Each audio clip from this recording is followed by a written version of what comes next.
Recently scientific ಆಗಿ prove ಆಗಿದೆ, ಸಕ್ಕರೆನ use ಮಾಡೋದ್ರಿಂದ ಹೇರ್ ಫಾಲ್ ಕಡಿಮೆ ಆಗುತ್ತೆ, ಬೇಬಿ ಹೇರ್ ಆಗಿ ಹುಟ್ಟುತ್ತೆ ಅಂತೇಳಿ. ಬೇಕು ನೋಡಿ, ಈ ರೀತಿ ನುಣ್ಣಗೆ ಪೇಸ್ಟ್ ಆಗಿದೆ. ಇವಾಗ ಇದನ್ನು ನಾವು ಅಪ್ಲೈ ಮಾಡ್ಕೋಬೋದು. ಎಲ್ಲರೂ ಹೇಗಿದ್ದೀರಾ? ಎಲ್ಲರೂ ತುಂಬ ಚೆನ್ನಾಗಿದ್ದೀರಿ ಅಂತ ನಾನು ಅಂದ್ಕೊಳ್ತೀನಿ. ನಾನಂತೂ ತುಂಬ ಚೆನ್ನಾಗಿದ್ದೇನೆ. ನೀವೆಲ್ಲರೂ ತುಂಬ ಚೆನ್ನಾಗಿರಲಿ, ಆರೋಗ್ಯವಾಗಿರಲಿ ಅಂತ ದೇವ್ರನ್ನ ಪ್ರಾರ್ಥಿಸ್ತಾ ಇವತ್ತಿನ ವ್ಲಾಗ್ನ ಸ್ಟಾರ್ಟ್ ಮಾಡ್ತಾ ಇದ್ದೀನಿ. ಇವತ್ತು ಥರ್ಸ್ಡೇ ಮಾರ್ನಿಂಗ್, ಮಕ್ಕಳಿಗೆ 2ನೇ ಎಕ್ಸಾಮು. ಸೊ ಎಕ್ಸಾಮ್ ಇರೋದ್ರಿಂದ ಬೇಗನೆ ಸ್ಕೂಲಿಗೆ ಕರ್ಕೊಂಡೋಗಿ ಬಿಟ್ಟಾಯಿತು. ಮನೆ ಕೆಲಸನೂ ಬೇಗನೆ ಆಯಿತು. ಇವತ್ತು ಲಂಚ್ ಇಲ್ವಲ್ಲ, ಹಾಗಾಗಿ ಕೆಲಸ ಎಲ್ಲ ಬೇಗ ಆಯಿತು. ಕೆಲಸ ಎಲ್ಲ ಬೇಗ ಆಗಿದ್ದರಿಂದ ಇನ್ನೂ ತುಂಬಾ ಟೈಮ್ ಇತ್ತು. ಹಾಗಾಗಿ ಹೇರ್ ಕೇರ್ ಮಾಡೋಣ ಅಂತ ನಾನು ಅಂದ್ಕೊಂಡೆ. ಈ ಹೇರ್ ಕೇರ್ ಟಿಪ್ಸು ಎಲ್ರಿಗೂ ಯೂಸ್ಫುಲ್ ಆಗುತ್ತೆ ಅಂತ ನಾನು ಅಂದ್ಕೊಂಡು ಇದನ್ನು ಶೇರ್ ಮಾಡ್ತಾ ಇದ್ದೀನಿ. ನಾನು ತುಂಬ ದಿನ ಆಯಿತು ಹೇರ್ ಪ್ಯಾಕ್ ಹಾಕಿ, 1.5 ತಿಂಗಳಾಯಿತು ಹೇರ್ ಪ್ಯಾಕ್ ಏನೂ ಹಾಕಲಿಲ್ಲ. ಅದರಿಂದ ಹೇರ್ ತುಂಬ ಹಾರ್ಡಾಗಿದೆ, ಡ್ರೈ ಆದಾಗಿದೆ. ಸೊ ಹಾಗಾಗಿ ಏನಾದರೂ ಒಂದು ಹೇರ್ ಪ್ಯಾಕ್ ಹಾಕೋಣ ಅಂತೇಳಿ ಸಿಂಪಲ್ಲಾಗಿರೋ ಹೇರ್ ಪ್ಯಾಕ್ ಇದು ನನ್ನ ಕಣ್ಣಲ್ಲಿ ಸಿಕ್ತು. ಹಾಗಾಗಿ ಇದನ್ನು ಹಾಕ್ತಾಯಿದ್ದೀನಿ. ನಮ್ಮ ಮನೇಲೂ ಸಿಕ್ಕಾಪಟ್ಟೆ ಆ್ಯಲೋವಿರಾನು ಚೆನ್ನಾಗಿ ಬೆಳೆದ್ಬಿಟ್ಟಿದೆ. ಹಾಗಾಗಿ ನಾನು 2 ಆ್ಯಲೋವಿರಾ ಲೀಫ್ನ ತೊಗೊಳ್ತಾ ಇದ್ದೀನಿ. ಸ್ವಲ್ಪ ದೊಡ್ಡದಾಗಿರೋದ್ರಾಗಿದ್ದರೆ ಒಂದೇ ಸಾಕಾಗಿತ್ತು. ಇದು ಸ್ವಲ್ಪ ಮೀಡಿಯಮ್ ಸೈಜ್ ಇದೆ, ಹಾಗಾಗಿ 2 ತೊಗೊಂಡೆ. ಇದನ್ನು ಕಟ್ ಮಾಡಿ ಹಿಂದಿನ ದಿನವೇ ನಾನು ತೆಗೆದು ಈ ರೀತಿ ಕಾಂಪೌಂಡ್ ಮೇಲೆ ಇಟ್ಬಿಟ್ಟೆ. ಅದರಲ್ಲಿರೋ ಒಂಥರ ಎಲ್ಲೋ ಕಲರ್ ನೀರು ಇದೆಯಲ್ವಾ, ಅದೆಲ್ಲ ಹೋಗಬೇಕು. ಅದು ಹೋದ್ಮೇಲೆ ನಾವು ಯೂಸ್ ಮಾಡಿದ್ರೆ ತುಂಬ ಎಫೆಕ್ಟಿವ್ ಆಗಿರುತ್ತೆ. ಆ್ಯಲೋವೆರಾ ಕಿತ್ಬಿಟ್ಟು ಡೈರೆಕ್ಟಾಗಿ ನಾವು ಯೂಸ್ ಮಾಡಬಾರ್ದಂತೆ. ಈ ರೀತಿ 1 ಅವರ್ ಆದರೂ ಈ ರೀತಿ ಇಟ್ಬಿಟ್ಟು ಆಮೇಲೆ ಯೂಸ್ ಮಾಡಿದ್ರೆ ತುಂಬ ಎಫೆಕ್ಟಿವ್ ಆಗಿರುತ್ತೆ ಅಂತ ಹೇಳಿದ್ರು. ನನಗೂ ಗೊತ್ತಿರಲಿಲ್ಲ. ಇವಾಗ ವಿಡಿಯೋ ನೋಡಿ ನಾನು ಕೂಡ ತಿಳ್ಕೊಂಡೆ. ಹಾಗಾಗಿ ಇದನ್ನು ಕಿತ್ತಿ ಇಟ್ಬಿಟ್ಟೆ. ಮರುದಿನ ಬೆಳಿಗ್ಗೆ ಬಂದುಬಿಟ್ಟು ನಾನು ಇವಾಗ ಹೇರ್ ಪ್ಯಾಕ್ನ ಫಸ್ಟಿಗೆ ಇದನ್ನು ವಾಶ್ ಮಾಡಿಕೊಂಡು, ಆಮೇಲೆ ಸೈಡಲ್ಲಿ ಬ್ಲ್ಯಾಕ್ ಆಗಿದೆಯಲ್ವಾ, ಇದನ್ನು ಕಟ್ ಮಾಡ್ಕೋಬೇಕು. ಕಟ್ ಮಾಡಿ ತೆಗೆದುಬಿಟ್ಟು 2 ಕಡೆ ಸೈಡಲ್ಲಿ ಮುಳ್ಳಿದೆಯಲ್ವಾ, ಅದನ್ನು ಕೂಡ ಕಟ್ ಮಾಡಿ ತೆಗಿಬೇಕು. ಈ ಮುಳ್ಳನ್ನೆಲ್ಲ ಕಟ್ ಮಾಡಿ ತೆಗೆದ್ರೆ ಈಸಿಯಾಗಿ ನಾವು ಆ್ಯಲೋವಿರಾ ಆ ಲೀಫ್ನ ಓಪನ್ ಮಾಡ್ಬೋದು. ಮಧ್ಯದಿಂದ ಕೊಯ್ಕೊಂಡು ಬಂದರೆ ಆರಾಮಾಗಿ ಓಪನ್ ಆಗುತ್ತೆ. ಈ ರೀತಿ ಓಪನ್ ಆದಮೇಲೆ ಒಂದು ಬಾಚಣಿಕೆ ಸಹಾಯದಿಂದ ನಾವು ಈ ರೀತಿ ಸವರಿದ್ರೆ ಸಾಕು, ಎಲ್ಲ ಜೆಲ್ಲೆಲ್ಲ ಈ ಕಡೆ ಬರುತ್ತೆ. ತುಂಬ ಈಸಿಯಾಗಿ ಜೆಲ್ ತೆಗಿಬೋದು. ಫಸ್ಟಿಗೆ ರೈಟ್ ಸೈಡಿಂದ ಈಗ ಮಾಡಿ, ಆಮೇಲೆ ರಾಂಗ್ ಸೈಡಿಂದ ಈ ಸ್ಕ್ರಬ್ ಮಾಡಬೇಕು. ಈ ರೀತಿ ಮಾಡಿದ್ರೆ ಈಸಿಯಾಗಿ ಬರುತ್ತೆ. ನನಗೂ ಗೊತ್ತಿರಲಿಲ್ಲ ನೋಡಿ, ನಾನು ಸಿಸರು ಅದು ಇದು ಅಂತೆಲ್ಲ ಹಾಕ್ತಾಯಿದ್ದೆ. ಈ ರೀತಿ ಮಾಡೋದು ಬೇರೆಯವ್ರದ್ದು ಯೂಟ್ಯೂಬ್ ಚಾನಲಲ್ಲಿ ನೋಡಿದೆ ಈ ರೀತಿ ಮಾಡೋದು. ಹಾಗಾಗಿ ಅದನ್ನು ನಾನು ಟ್ರೈ ಮಾಡಿ ನೋಡಿದೆ. ತುಂಬಾ ಒಳ್ಳೆ ವರ್ಕ್ ಆಗುತ್ತೆ. ಬಾಚಣಿಕೆಯಿಂದ ಆ್ಯಲೋವಿರಾ ಜೆಲ್ನ ಈಸಿಯಾಗಿ ತೆಗಿಬೋದು. ಇವಾಗ ಆ್ಯಲೋವಿರಾ ಜೆಲ್ ತೆಗೆದಿದ್ದೀವಲ್ಲ, ಅದನ್ನೆಲ್ಲ ಒಂದು ಚಿಕ್ಕ ಮಿಕ್ಸರ್ ಜಾರ್ಗೆ ಹಾಕ್ಕೊಂಡು ಅದಕ್ಕೆ ಒಂದು 2 ಸ್ಪೂನಷ್ಟು ಸಕ್ಕರೆ ಆ್ಯಡ್ ಮಾಡ್ಕೊಳ್ತಾ ಇದ್ದೀನಿ. ರೀಸೆಂಟಾಗಿ ರಿಸರ್ಚ್ ಮಾಡಿದಾರಂತೆ, ಸಕ್ಕರೆ ಯೂಸ್ ಮಾಡೋದ್ರಿಂದ ಹೇರು ಅಂದರೆ ಬಾಲ್ಡ್ ಹೆಡ್ ಆಗಿರುತ್ತಲ್ವ, ಅವ್ರ ತಲೆಯಲ್ಲೂ ಕೂಡ ಬೇಬಿ ಹೇರು ನ್ಯೂ ಗ್ರೋತ್ ಆಗುತ್ತಂತೆ, ಹೇರೆಲ್ಲ ಹೊಸದಾಗಿ ಹುಟ್ಟುತ್ತಂತೆ.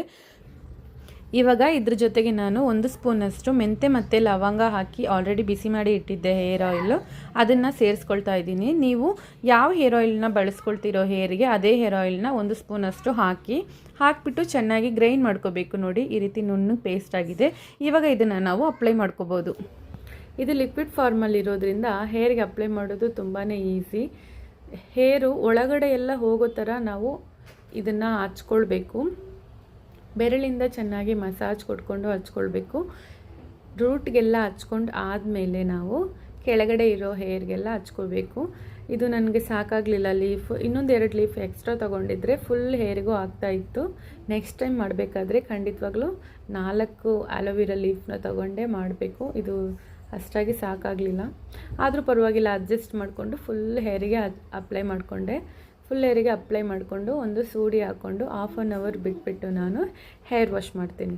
ಹೇರ್ ವಾಶ್ ಮಾಡೋದಕ್ಕೆ ಶಾಂಪು ನಾನು ಯೂಸ್ ಮಾಡಿದೆ. ತುಂಬ ಬಿಸಿನೂ ಅಲ್ಲ, ತುಂಬ ಕೂಲೂ ಅಲ್ಲ, ಮೀಡಿಯಮ್ ಆಗಿ ಉಗುರು ಬೆಚ್ಚ ನೀರಲ್ಲಿ ಹೇರ್ ವಾಶ್ ಮಾಡಿಕೊಂಡ್ರೆ ಒಳ್ಳೆ ರಿಸಲ್ಟ್ ಇರುತ್ತೆ. ತುಂಬ ಬಿಸಿ ನೀರು ಹಾಕೋದ್ರಿಂದ ಕೂಡ ಹೇರ್ ಫಾಲ್ ಆಗುತ್ತೆ, ತುಂಬ ಕೂಲಾಗಿರೋ ನೀರು ಹಾಕೋದ್ರಿಂದ ಕೂಡ ಹೇರ್ ಫಾಲ್ ಆಗುತ್ತೆ.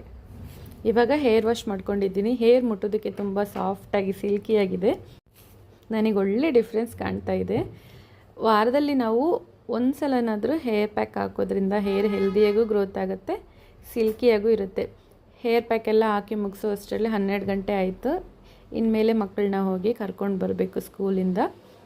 ಕರ್ಕೊಂಡು ಬಂದು ಮಧ್ಯಾಹ್ನದ ಲಂಚ್ ಪ್ರಿಪೇರ್ ಮಾಡಬೇಕು. ಇವತ್ತು ಲಂಚ್ಗೆ ನಾನು ಫಿಶ್ ಫ್ರೈ ಮಾಡ್ತಾಯಿದ್ದೀನಿ. ಫಿಶ್ ಫ್ರೈ ಮಸಾಲಾನ ಹೇಳ್ತೀನಿ, ತುಂಬ ಚೆನ್ನಾಗಿರುತ್ತೆ. ಈ ರೀತಿ ನೀವು ಮನೆಯಲ್ಲಿ ಒಂದು ಸಲ ಫಿಶ್ ಫ್ರೈ ಮಸಾಲನ್ನ ಟ್ರೈ ಮಾಡಿ. ತುಂಬ ಚೆನ್ನಾಗಿ ಟೇಸ್ಟಾಗಿರುತ್ತೆ, ತುಂಬ ಡಿಫ್ರೆಂಟ್ ಆಗಿರುತ್ತೆ. ಒಂದೇ ಥರ ಫಿಶ್ ಮಸಾಲ ಅಂಗಡಿಯಿಂದ ತೊಗೊಂಬಂದು ತಿಂದು ಬೋರ್ ಆಗಿದ್ದರೆ ಈ ರೀತಿ ಟ್ರೈ ಮಾಡಿ, ತುಂಬ ಚೆನ್ನಾಗಿರುತ್ತೆ. ಈ ಮಸಾಲ ಮಾಡೋದು ಹೇಗೆ ಅಂತ ನೋಡೋಣ. ಈ ಮಸಾಲ ಮಾಡೋದಕ್ಕೆ ನಾವು ಒಂದು 10 ಬ್ಯಾಡಗಿ ಮೆಣಸು, ಒಂದು 5 ಖಾರ ಮೆಣಸು, ನಾನಿಲ್ಲಿ ಮಜ್ಜಿಗೆ ಮೆಣಸು ಅಂತ ಬರುತ್ತಲ್ವ ಅದನ್ನು ತೊಗೊಂಡಿದ್ದೀನಿ. ಅದು ತುಂಬ ಖಾರ ಇದೆ, ಹಾಗಾಗಿ ನೀವು ಖಾರ ಮೆಣಸು ಕಡ್ಡಿ ಮೆಣಸು ಬರುತ್ತಲ್ಲ ಅದು ಇದ್ದರೆ ಒಂದು 5 ತೊಗೊಳ್ಳಿ, ಇಲ್ಲಾಂದರೆ ಅಚ್ಚ ಖಾರದ ಪುಡಿ ಒಂದು ಸ್ಪೂನ್ ಹಾಕಿ, 1 ಸ್ಪೂನಷ್ಟು ಧನಿಯಾ, 1 ಸ್ಪೂನಷ್ಟು ಅಕ್ಕಿ, ಒಂದು 20 ಹಲ್ಲು ಬೆಳ್ಳುಳ್ಳಿ, ಒಂದು 20 ಎಲೆ ಕರಿಬೇವಿನ ಸೊಪ್ಪು. ಹಸಿಯಾದ ಕರಿಬೇವಿನ ಸೊಪ್ಪು ಆದರೆ ಇನ್ನೂ ಚೆನ್ನಾಗಿರುತ್ತೆ. 1 ಸ್ಪೂನಷ್ಟು ಜೀರಿಗೆ, 1 ಸ್ಪೂನಷ್ಟು ಸೋಂಪು, 1/4 ಸ್ಪೂನಷ್ಟು ಮೆಂತೆ, 1/4 ಸ್ಪೂನಷ್ಟು ಕರಿಮೆಣಸು, 4 ಲವಂಗ, 1 ಪಟ್ಟೆ. ಇದಿಷ್ಟನ್ನ ನಾವು ಚೆನ್ನಾಗಿ ಡ್ರೈ ಫ್ರೈ ಮಾಡ್ಕೊಳ್ಬೇಕು. ಫ್ರೈ ಮಾಡಬೇಕಾದ್ರೆ ಮಸಾಲ ಸ್ಮೆಲ್ಲು ಚೆನ್ನಾಗಿ ಬರುತ್ತೆ ಘಮ ಘಮ ಅಂತ, ಅಲ್ಲಿ ತನಕ ನಾವು ಫ್ರೈ ಮಾಡಬೇಕು. ಒಂದು 5 ರಿಂದ 7 ನಿಮಿಷ ಫ್ರೈ ಮಾಡಿಕೊಂಡ್ರೆ ಸಾಕು. ಮೀಡಿಯಮ್ ಫ್ಲೇಮಲ್ಲೇ ಫ್ರೈ ಮಾಡ್ಕೋಬೇಕು, ಯಾವ ಮಸಾಲನೂ ಸೀದೋಗಬಾರ್ದು. ಇವಾಗ ಮಸಾಲ ತಣ್ಣಗಾದ್ಮೇಲೆ ಒಂದು ಸಣ್ಣ ಜಾರಿಗೆ ಹಾಕ್ಕೊಂಡು ಚೆನ್ನಾಗಿ ಪೌಡರ್ ಮಾಡ್ಕೊಳ್ಳೋಣ. ಈ ಪೌಡರ್ನ ನಾವು ತೆಗೆದು ಸ್ಟೋರ್ ಮಾಡಿ ಇಟ್ಕೊಳ್ಬೋದು.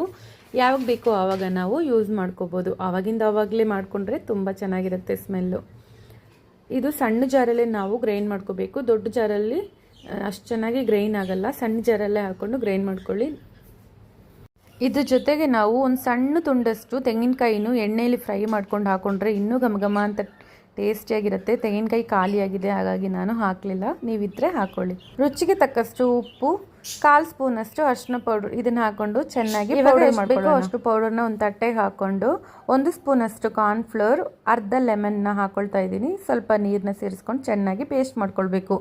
ಮೀನು ನಾನು ಸ್ವಲ್ಪನೇ ತೊಗೊಂಡಿರೋದ್ರಿಂದ ಸ್ವಲ್ಪ 1 ಸ್ಪೂನಷ್ಟು ಕಾರ್ನ್ಫ್ಲೋರ್ ಹಾಕ್ತಾಯಿದ್ದೀನಿ, ಅರ್ಧ ಲೆಮನ್ ಹಾಕ್ತಾಯಿದ್ದೀನಿ. ನೀವು ಜಾಸ್ತಿ ಮೀನು ತೊಗೊಂಡಿದ್ರೆ 1 ಲೆಮನ್ನು 2 ಸ್ಪೂನ್ ಕಾರ್ನ್ಫ್ಲೋರ್ನ ಹಾಕ್ಕೊಳ್ಳಿ. ಅದಕ್ಕೆ ಎಷ್ಟು ಬೇಕೋ ಅಷ್ಟು ನೀರನ್ನ ಆ್ಯಡ್ ಮಾಡ್ಕೊಳ್ಳಿ. ಇವಾಗ ಫಿಶ್ಶಿಗೆಲ್ಲ ಮಸಾಲ ಹಚ್ಚಿಬಿಟ್ಟು ಒಂದು ಅರ್ಧ ಗಂಟೆ ಅಥವಾ 1 ಗಂಟೆಯಷ್ಟು ಫ್ರಿಜ್ಜಲ್ಲಿ ಇಡಬೇಕು. ಆವಾಗ ಚೆನ್ನಾಗಿ ಮಸಾಲ ಮೀನಲ್ಲಿ ಹಿಡಿಯುತ್ತೆ.